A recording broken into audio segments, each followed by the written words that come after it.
بسم اللہ الرحمن الرحیم۔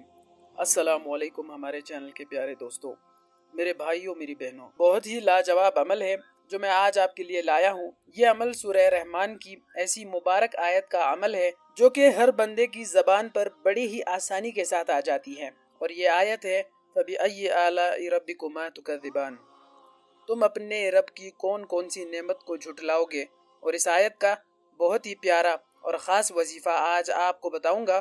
کہتے ہیں کہ یہ آیت اپنی اندر ایسی تاثیر رکھتی ہے کہ عرش کو بھی ہلا دینے والی آیت ہے۔ یاد رہے کہ جب مسلمان جنت میں چلے جائیں گے تو رب تعالی جنت میں اپنے بندوں کو اپنا دیدار کرائے گا اور پھر سورہ رحمان کی تلاوت فرمائے گا۔ سبحان اللہ۔ اللہ تعالیٰ سے دعا ہے کہ اللہ پاک مجھے بھی اور آپ کو بھی رب تعالیٰ کا دیدار نصیب فرمائے۔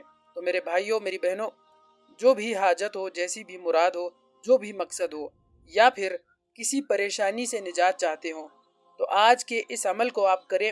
انشاءاللہ آپ کی ہر حاجت پوری ہوگی، ہر پریشانی سے آپ کو نجات ملے گی، پریشانی ختم ہوگی۔ بس آپ نے بتلائے ہوئے طریقے پر اس عمل کو کرنا ہے۔ عمل کو کرنے کا طریقہ کیا ہے، اس بارے میں تفصیل جاننے کے لیے آپ سے گزارش ہے کہ ویڈیو کو آپ آخر تک ضرور دیکھیں۔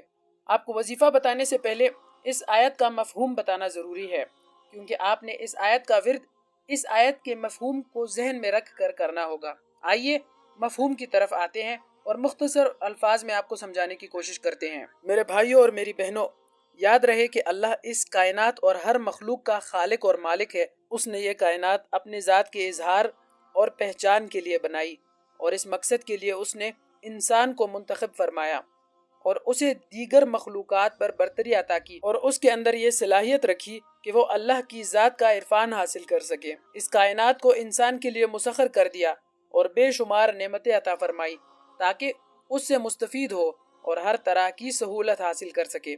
لیکن انسان جو اس دنیا کی رنگینیوں میں کھو کر اللہ کی ذات کو فراموش کر چکا ہے، وہ اللہ کی نعمتوں کو کیا یاد کرے گا؟ اور جب یاد نہیں کرے گا تو شکر گزار بھی نہیں ہوگا۔ اسی یاد دہانی کے لیے اللہ تعالیٰ نے سورہ رحمان میں نہ صرف اپنے نعمتوں کا ذکر فرمایا، بلکہ انسان کو تنبیہ کرتے ہوئے 31 بار ایک آیت کا تذکرہ فرمایا، اور وہ آیت یہی آیت ہے۔ ترجمہ: بس تم اپنے رب کی کن نعمتوں کو جھٹلاؤ گے؟ تو میرے بھائیوں، میری بہنوں، اس آیت کے بار بار تذکرہ کرنے سے ہی اس بات کا اندازہ کر لینا چاہیے کہ اللہ پاک چاہتا ہے کہ انسان اللہ کی عطا کردہ نعمتوں کا نہ صرف ادراک کرے بلکہ اس کو فراموش کرتے ہوئے اس کا انکار نہ کرے۔ اسی لیے اس آیت میں دو چیزیں بیان کی گئی ہے، ایک اللہ کی نعمتوں کا تذکرہ اور دوسرا ان کی تکذیب، یعنی ان کو جھٹلانا۔ اگر ہم اللہ کی عطا کردہ نعمتوں کو شمار کرنا شروع کر دیں تو ایک ناممکن عمل ہے۔ جس طرح دریا کو کوزے میں بند نہیں کیا جا سکتا، اسی طرح اللہ کی نعمتوں کو شمار بھی نہیں کیا جا سکتا۔ قرآن پاک میں اللہ تعالیٰ خود فرماتا ہے، ترجمہ ہے، اور اگر تم اللہ کی نعمتوں کو شمار کرنا چاہو تو شمار نہ کر سکو گے، بے شک خدا بخشنے والا مہربان ہے۔ جب اللہ تعالیٰ نے حضرت آدم علیہ السلام کو زمین پر اتارا تو ان کے ساتھ کے لیے حضرت حوا علیہ السلام کو بھی بھیجا، اور رہتی دنیا تک نیک مردوں کو صالح بیویاں عطا کی، اور پھر نیک پاک اولاد۔ یہ سب اللہ کی نعمتیں ہی تو ہے۔ جانور پیدا کیے اور کھیتیاں اگائی تاکہ کھا پی سکے اور لباس تیار کر سکے، سورج، چاند، ستارے، زمین اور آسمان پیدا کیے، پانی اور ہوا پیدا کیے۔ اللہ سبحانہ و تعالیٰ ہی تو ہے جس نے ہمیں دیکھنے اور سننے کی نعمت سے نوازا، عقل، صحت اور مال و دولت اور اولاد کی نعمتیں دی، سورج، آسمان اور دیگر مخلوقات سے فائدہ حاصل کرنے کے لیے دماغ اور سمجھ بوجھ سے نوازا۔ قرآن پاک میں اللہ نے اپنی عطا کردہ نعمتوں کا تذکرہ جا بجا فرمایا ہے۔ وہی ہے جس نے آسمان سے تمہارے لیے پانی اتارا، اسی میں سے کچھ پینے کا اور اسی میں سے کچھ شجر کاری کا ہے، جس سے نباتات، سبزے اور چرا گاہیں اگتی ہے، جن میں تم اپنے مویشی چراتے ہو۔ اسی پانی سے تمہارے لیے کھیت، زیتون اور کھجور اور انگور اور ہر قسم کے پھل اور میوے اگاتا ہے بے شک اس میں غور و فکر کرنے والوں کے لیے نشانیاں ہیں، اور اسی نے تمہارے لیے رات اور دن کو، سورج اور چاند کو مسخر کر دیا، اور تمام ستارے اسی کے حکم کے پابند ہیں۔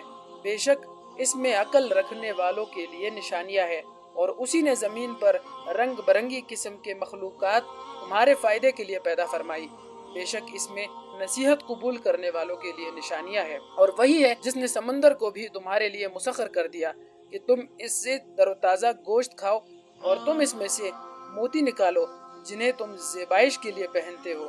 اور اے انسان، تو کشتیوں کو دیکھتا ہے جو دریاؤں اور سمندروں کا پانی چیرتے ہوئے اس میں چلی جاتی ہے، اور یہ سب کچھ اسی لیے کیا تاکہ تم اس کا فضل تلاش کرو اور یہ کہ تم اس کے شکر گزار بن جاؤ۔ سورہ نحل۔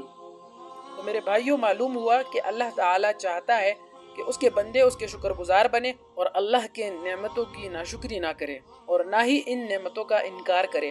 اسی لیے ہمیں چاہیے کہ ہر حال میں اللہ کا شکر ادا کرے۔ تو اب آتے ہیں اس مبارک آیت کے وظیفے کی طرف کہ آپ نے وظیفہ کیسے کرنا ہے۔ اس وظیفے کو آپ نے پاک صاف ہو کر، صاف ستھرے کپڑے پہن کر کرنا ہے، یعنی باوضو ہو کر کرنا ہے۔ ایسی جگہ کا انتخاب کریں جہاں آپ اس وظیفے کو مکمل یکسوئی کے ساتھ کر سکیں، اور وظیفہ کرتے وقت اس آیت کا مفہوم آپ کے ذہن میں ہونا چاہیے جو بھی ذکر کیا گیا۔ آپ نے سب سے پہلے درود ابراہیمی پڑھنا ہے۔ 3 مرتبہ درود پاک پڑھنے کے بعد آپ نے ایک تسبیح یعنی 100 مرتبہ فَبِأَيِّ آلَاءِ رَبِّكُمَا تُكَذِّبَانِ پڑھنی ہے، اور آخر میں آپ نے دوبارہ درود ابراہیمی 3 دفعہ پڑھنی ہے۔ اور جس مقصد یا حاجت کی نیت سے آپ نے یہ وظیفہ کیا ہے اس کے لیے اللہ پاک سے دعا مانگ لینی ہے۔ اس وظیفے کو آپ نے صبح شام کرنا ہے، فجر کی نماز کے بعد اور عشاء کی نماز کے بعد اس وظیفے کو آپ نے اپنا معمول بنا لینا ہے۔ جتنے یقین کے ساتھ آپ اس وظیفے کو کریں گے اتنا جلد ہی آپ اپنی مراد کو حاصل کر لیں گے۔ جب تک آپ کی حاجت یا مراد پوری نہ ہو آپ وظیفہ جاری رکھیں۔ آخر میں آپ کو اس وظیفے کے حوالے سے ایک واقعہ بھی بتاتا چلوں۔ ہماری بہن نے بتایا کہ ان کے 3 بچے جوان تھے اور ان کے رشتے نہیں ہو رہے تھے، جس کی وجہ سے وہ بہت پریشان رہتی تھی۔ جو بھی کوئی رشتہ آتا یا مناسب نہ ہوتا یا وہ خود انکار کر دیتے۔ اس پریشانی کے عالم میں میری کزن نے بتایا کہ میں آپ کو ایک وظیفے کا لنک سینڈ کروں گی، اور وہ وظیفہ یہی وظیفہ تھا جو آپ نے کافی پہلے بتلایا تھا۔ میں نے اس وظیفے کو صبح و شام شروع کیا اور اللہ کے فضل و کرم سے تینوں بچوں کے رشتے اچھی جگہ پر ہو گئے۔ نہ صرف میری پریشانی کو اللہ پاک نے دور فرمایا بلکہ جیسے رشتے میری خواہش تھی اللہ پاک نے ویسے رشتے عطا فرمائے، اور اب تو میں ہر مقصد کے لیے اسی عمل کو کرتی ہوں۔ اللہ پاک مایوس نہیں فرماتا۔ پیارے بھائیوں اور میری بہنوں، یہ طاقت ہے اس وظیفے کی۔